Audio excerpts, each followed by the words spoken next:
So, Keith, here we are looking at Hour 9, Text F, which is from a plot summary stemming from the ancient world, attributed to somebody called Proclus. And the best bet is that this Proclus was a professor of high-level literature, probably in Alexandria. And they called themselves grammatikoi. So he's not the Neoplatonic superstar of a later era.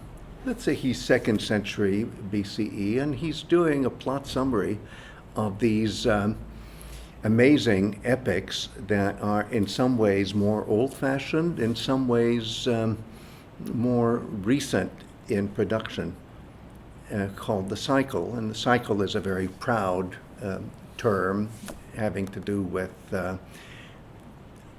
the artifacts produced by Homer. And if you think of Homer as a carpenter, then a cycle would be a chariot wheel made by the carpenter, a perfect work of balance.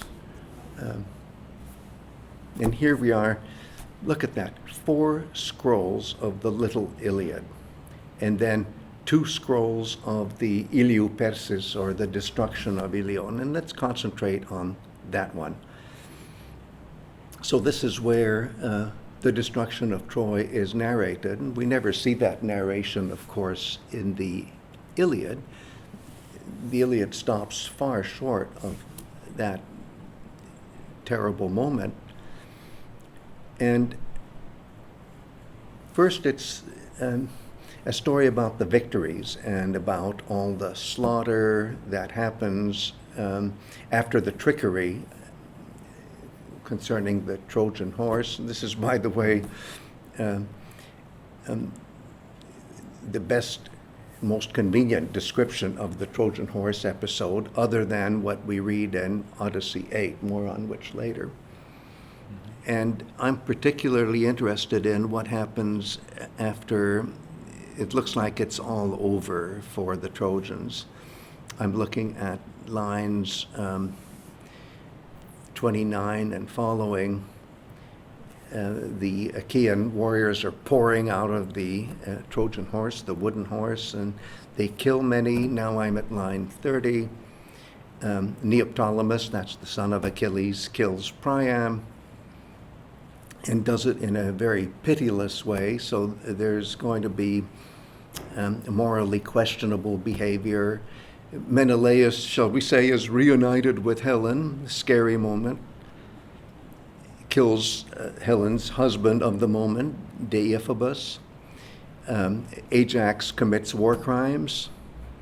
But I want to keep going beyond that to the point where the burning starts. And now I'm on the next page of the printed version that we're using.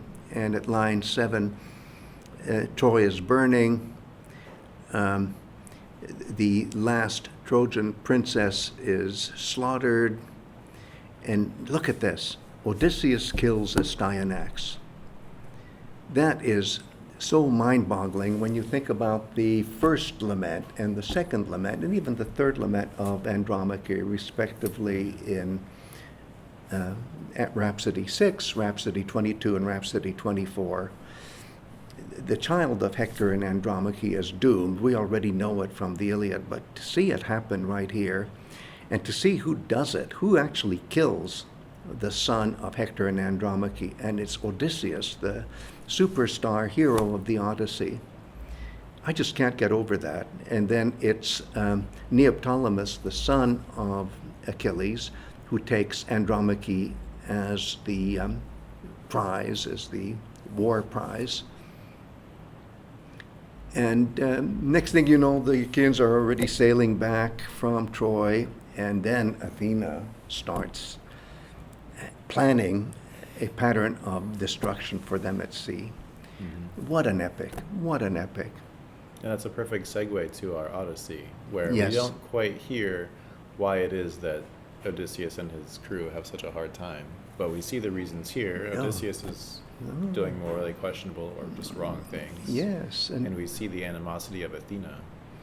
So beautifully, here. so beautifully, and we don't really see this all that clearly if we're going into this cold.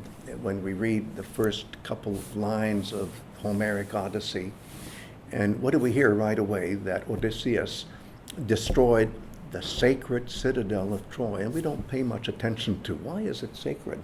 Well, it's sacred to Athena. Have we heard that much about that in the Iliad? Not enough. The fact that Athena is sacred to the Trojans, it does show, but Athena is so busy being pro-Achilles, who wants to destroy the city of Troy. We don't really see that side of Athena, the goddess, until the Odyssey unfolds.